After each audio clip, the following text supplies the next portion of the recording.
أعوذ بالله من الشيطان الرجيم بسم الله الرحمن الرحيم ياسين والقرآن الحكيم إنك لمن المرسلين على صراط مستقيم صدق الله مولانا العظيم يا رب صل وسلم دائما أبدا على حبيبك خير الخلق كلهم.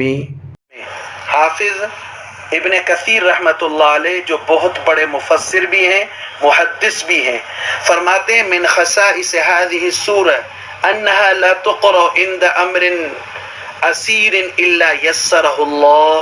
فرماتے ہیں اس مبارک سورت کی خصائص میں سے ایک خصوصیت یہ ہے کہ جب بھی کوئی مشکل مرحلہ آتا تو اللہ تعالیٰ اور اس سورت مبارکہ کو پڑھا جاتا، اللہ تعالیٰ یسرہ اللہ تعالی، اللہ تعالیٰ اس معاملے کو آسان فرما دیتے تھے.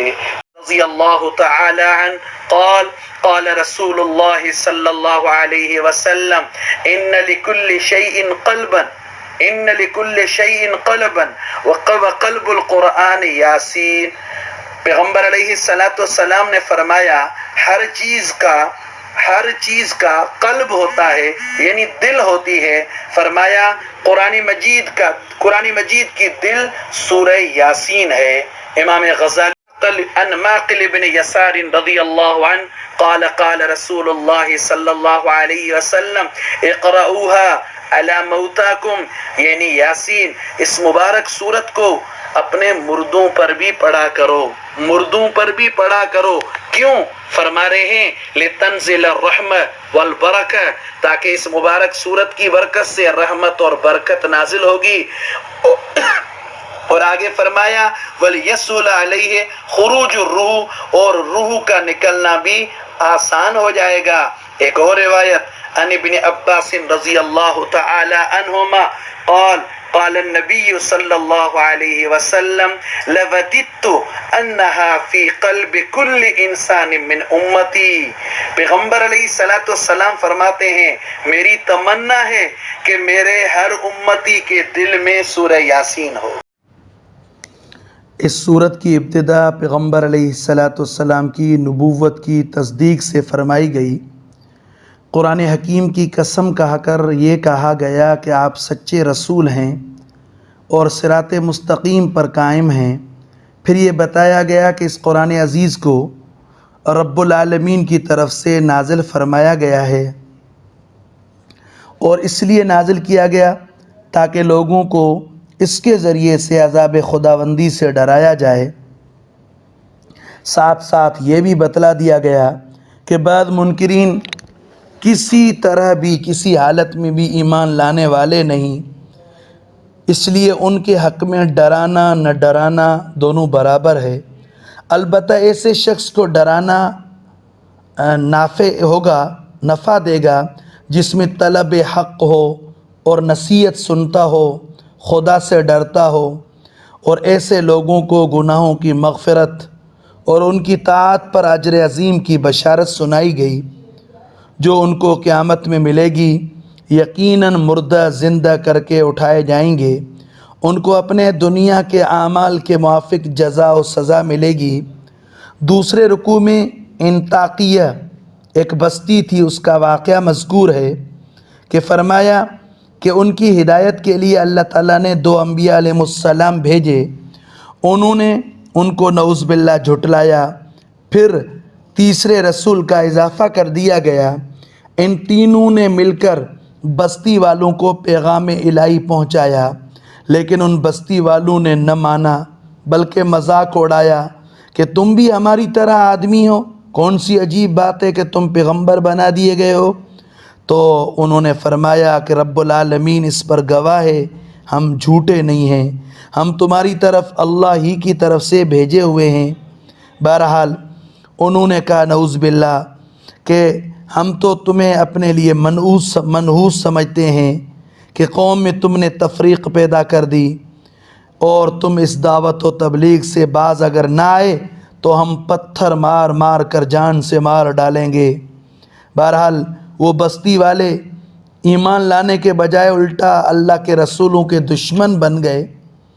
اس بستی کے آخری کنارے پر ایک نیک مرد لکڑی کا کام کرنے والا حبیب النجار جب اس نے یہ باتیں سنی تو وہ دوڑتا ہوا آیا اور کہنے لگا، اے میری قوم، خدا کے رسولوں کا کہنا مانو، ان کی پیروی سے منہ نہ موڑو، تم سے اس دینی خدمت کا کوئی معاوضہ بھی طلب نہیں کر رہے، تم میری اس تقریر کو توجہ سے سننا کہ نعوذ باللہ کوئی اس معاملے میں کوئی کمی کوتاہی ہے، اور اس نے یہ نہ کہنا کہ اس نے باپ دادا کا دین چھوڑ دیا ہے۔ فرمایا کہ میں اس معاملے میں تو معذور ہوں، میرے لیے آخر کون سی رکاوٹ ہے کہ مالی ومالی لا اعبد الذی فطرنی، اس ذات کی میں عبادت نہ کروں جس نے مجھے پیدا کیا ہے۔ میں تو ایک خدا کے سوا کسی اور کو معبود تسلیم نہیں کر سکتا، میں تو اسی پروردگار پر ایمان لے آیا، لہذا میری بات سنو، میرا کہنا مانو۔ لیکن قوم نے تو انبیاء علیہ السلام کی نعوذ باللہ تکذیب کر ڈالی تھی، تو اس نیک مرد کی ہدایت سے الٹے ان کے غیظ و غضب میں اضافہ ہوا اور اس نیک مرد کو شہید کر دیا۔ پھر فرماتے ہیں کہ اس نیک مرد کے جام شہادت نوش فرمانے سے ہی اللہ تعالیٰ نے فرما دیا کہ ماشاءاللہ جنت میں داخل ہو جاؤ، اور اس نیک مرد نے اپنا پاکیزہ مقام اپنے آنکھوں سے جب دیکھا تو کہنے لگا، یا لیت قومی یعلمون، کاش میری قوم کے لوگ یہ جانتے کہ میرے رب نے کس درجہ مجھے انعامات و اعزاز سے نوازا ہے۔ فرمایا اس نیک مرد کے شہید کر دینے کے بعد اس بستی والوں پر اللہ تعالیٰ نے عذاب نازل کیا، اور فرشتے کی ایک ہولناک چیخ نے ان سب کا کام تمام کر دیا، اور فرمایا پھر اس پر مشرکین مکہ کو تنبیہاً سنایا گیا کہ افسوس ان بندوں کی حالت پر کہ ان کے پاس جو بھی رسول آیا اس رسول کے ساتھ وہ مذاق کرتے ہوئے تکذیب کرنے لگے، یہ نہ سوچا اور دیکھا کہ اللہ نے پہلے کتنی امتوں کو اس انبیاء علیہ السلام کی تکذیب پر تباہ و برباد کر دیا۔ تیسرے رکوع میں کائنات میں پھیلی ہوئی بہت سی قدرت کی جو چیزیں وہ پیش کر کے توحید باری تعالیٰ پر دلیلیں قائم کی گئی کہ انسان بچشم خود دیکھتا ہے کہ سورج، چاند، دن، رات کس طرح ایک مقرر ضابطے کے ماتحت برابر کام کر رہے ہیں، رات دن ایک دوسرے کے پیچھے برابر آتے جاتے ہیں، ہاں بال کے برابر بھی کوئی فرق نہیں پڑتا، نہ انہیں کوئی اختیار ہے کہ اس حکم سے کوئی سرتابی کر جائیں۔ آخر وہ کون سی ہستی ہے جو اس قدر حکمت اور تدبر کے ساتھ اس نظام کو چلا رہی ہے؟ وہ صرف اللہ ہی کی ذات ہے۔ پھر فرمایا دریاؤں اور سمندروں میں پانی پر کشتی اور جہازوں کی آمد و رفت میں بھی اللہ تعالیٰ کی رحمت ہی نظر آ رہی ہے کہ وہ پانی پر سفر کرتے پھرتے ہیں، ورنہ اگر اللہ تعالیٰ چاہے ان نشأ نغرقہم تو ان کو ان کشتیوں کے ساتھ غرق کر دے، کوئی ان کو نہیں بچا سکتا۔ اتنی بڑی قدرتوں کے نشانیوں کے باوجود بھی اگر نعوذ باللہ کوئی انکار کرے تو اس کے ساتھ خیر خواہی کی جا رہی ہے۔ اس عذاب خداوندی سے بچو جس نے تمہیں ہر طرف سے گھیرا ہوا ہے اور جس سے کسی طرح بھی تم بھاگ کر نہیں جا سکتے، لیکن وہ نعوذ باللہ نہ سنتے ہیں نہ مانتے ہیں، برابر اپنے کفر پر اصرار کیے جاتے ہیں، اور احکام خداوندی جو ان کے پاس ان کی ہی خیر خواہی کے لیے آئے اس سے اعراض کرتے چلے جاتے ہیں۔ ایک اور شرارت ان کی، بلکہ طعنہ دیتے ہوئے نعوذ باللہ وہ یہ کہتے ہیں کہ وہ عذاب کا وعدہ کب پورا ہوگا جس کی ہمیں دھمکیاں دی جاتی ہیں، حالانکہ اس پر بارہا دلائل قائم ہو چکے ہیں کہ یہ کوئی اللہ تعالیٰ کے لیے ناممکن نہیں۔ بہرحال فرمایا معلوم ہو جائے گا، صرف ایک چیخ اور ہولناک آواز کے یہ منتظر ہیں، اور ان کو ایسی حالت میں وہ پکڑے گی کہ وہ دنوی جھگڑوں میں اور قصوں میں لگے ہوئے ہوں گے، ان کو آ کر ہلاک کر دے گی۔ پھر ان کو اتنا وقت بھی نہیں ملے گا کہ کہیں کچھ کہہ سن سکیں، اپنے گھروں کو واپس جا سکیں۔ چوتھے رکوع میں قیامت کے قائم ہونے کا تذکرہ فرمایا، جب نفخ فی الصور، دوبارہ سور پھونکا جائے گا تو سب اپنے قبروں سے زندہ ہو کر یکا یک اٹھ کھڑے ہوں گے، اور منکرین وحشت اور گھبراہٹ میں کہیں گے، ہائے ہماری کم بختی، ہمیں قبروں سے کس نے اٹھایا؟ تو اس وقت فرشتے کہیں گے، یہی وہی قیامت ہے جس کا خدا نے وعدہ کیا تھا۔ وصدق المرسلون، اور انبیاء علیہ السلام نے سچی خبر دی تھی۔ پھر فرمایا قیامت میں جو مومن اہل جنت ہوں گے، خوش و خرم جنت کے اندر عیش و آرام میں ہوں گے، اور ان کو تمام مادی روحانی نعمتیں وہاں میسر ہوں گی۔ جس وقت جس نعمت کا دل چاہے گا ان کے لیے موجود کر دی جائے گی۔ انہیں دیدار الہی بھی نصیب ہوگا، اللہ تعالیٰ کی طرف سے سلام ان پر فرمایا جائے گا، اور وہ مجرم لوگ ان کو علیحدہ کر دیا جائے گا۔ پھر انہیں ڈانٹتے ہوئے کہا جائے گا کہ اے اولاد آدم، الم اعہد الیکم، تمہیں پہلے ہی یہ ہدایت نہ کر دی گئی تھی کہ تمہیں شیطان کے کہنے میں نہ آنا ہے، وہ تمہارا کھلا دشمن ہے، لیکن تم اس کے کہنے پر چلے، کفر و شرک اختیار کیا۔ اب اپنے عمل کی پاداش میں اس جہنم میں جاؤ جس کا تم سے وعدہ کیا جاتا ہے۔ اس روز یہ منکرین اپنے جرم کا اعتراف کریں گے، اور اگر خدا نخواستہ انکار کریں تو ان کے منہ پر مہر لگا دی جائے گی، ان کے اعضاء اور جوارح ان تمام کاموں کی شہادت دیں گے جس کو وہ دنیا میں کرتے تھے۔ اس طرح وہ اقبال جرم پر مجبور ہو جائیں گے، کچھ ایسے ہوں گے پھر وہ مجبور ہو جائیں گے۔ آگے یہ بتایا یہ سزا تو انہیں قیامت میں ہوگی۔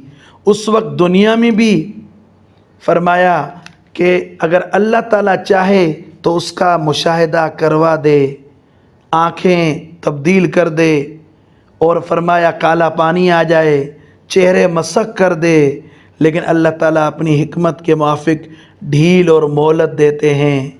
پانچویں رکوع میں اس پر دلیل کہ اللہ تعالیٰ کی قدرت تو دیکھو، آدمی جب بوڑھا ہو جاتا ہے تو اس میں نہ جوانی کا ساز و زور، اور نہ رنگ و روغن، نہ ہوش و حواس۔ یہ کھلا نمونہ ہے کہ اللہ تعالیٰ جب چاہے تو چیزوں کو مسخ اور تبدیل کر سکتے ہیں، لیکن یہ منکرین اپنے کفر و انکار سے باز آنے والے نہیں۔ توحید و رسالت اور قرآن کو تسلیم کرنے کے بجائے الٹا وہ تو پیغمبر علیہ السلام اور قرآن مجید کے متعلق یہ کہتے ہیں کہ نعوذ باللہ یہ تو شاعرانہ تخیلات ہیں۔ اس پر جواب دیا گیا یہ قرآن مجید کوئی تخیلات اور شاعری نہیں، بلکہ یہ تو نصیحت ہے، واضح اور روشن ہدایت ہے، خدا کے پاس سے نازل کی ہوئی ہے۔ فرمایا منکرین کی توجہ جانوروں کی طرف دلائی گئی کہ ان جانوروں کو اللہ تعالیٰ ہی نے اپنی قدرت سے پیدا کیا، انسانوں کے لیے مسخر کیا کہ ان جانوروں سے ہر طرح کا کام اور خدمت لیں، ان کا گوشت بھی کھاتے ہیں، ان کا دودھ بھی پیتے ہیں۔ ان باتوں کی طرف دیکھ کر چاہیے تو یہ تھا کہ یہ اللہ کا شکر ادا کرتے، اس کی توحید کو قبول کرتے، لیکن الٹا انہوں نے نعوذ باللہ اللہ کے علاوہ دوسرے معبود بنا رکھے ہیں۔ خود انسان اپنی پیدائش پر توجہ کرے کہ اللہ تعالیٰ نے ایک نطفہ حقیر سے پیدا کیا، جس کا مقتضا یہ تھا کہ وہ اللہ تعالیٰ کی قدرت کا اعتراف کرتے، اپنے خالق اور منعم کو پہچانتے، مگر نعوذ باللہ یہ الٹا اللہ تعالیٰ کے مقابلے میں کھڑے ہو کر کھلم کھلا اس کی تکذیب اور اس کی قدرت کا انکار کر رہے ہیں، اور یہ کہہ رہے ہیں کہ ان بوسیدہ ہڈیوں کو دوبارہ کون زندہ کرے گا؟ اس ہٹ درمی کا جواب دیا گیا کہ وہی اللہ جس نے پہلے انسانوں کو پیدا کیا، دوبارہ بھی زندہ وہی کرے گا. اس کے لیے تو اول بار اور آخر بار یہ دشوار نہیں ہے. پھر فرمایا اس کی قدرت کہ ایک سبز درخت سے آگ کی پیدائش کس طرح فرمائی. جو رب العالمین اس طرح کر سکتا ہے وہ بوسیدہ ہڈی سے انسان کو دوبارہ پیدا کیوں نہیں کر سکتا؟ کون سی چیز مشکل ہے؟ انسان ذرا سوچے. جس خدا نے آسمان و زمین جیسی عظیم چیزیں پیدا کی وہ اس پر قادر نہیں ہے کہ ان کفار و منکرین جسے دوبارہ آدمی پیدا کر دے؟ اخیر میں اللہ تعالیٰ کی قدرت اور شان کو بیان فرمایا کہ جب وہ کسی چیز کو پیدا کرنے کا ارادہ فرماتے ہیں ارادے کے فوراً بعد وہ چیز ہو جاتی ہے، ذرہ دیر نہیں لگتی. ان تمام واقعات سے ثابت ہوا کہ فسبحان الذی، اللہ تعالیٰ کی ذات ہر طرح کے عجز و نقص سے پاک ہے اور اسی کے ہی دست قدرت میں ہر چیز کا پورا اختیار ہے. یاد رکھو انسانوں، اسی کے طرف لوٹ کر واپس ہونا ہے اور وہی تمہیں تمہارے اعمال کی جزا اور سزا دیں گے.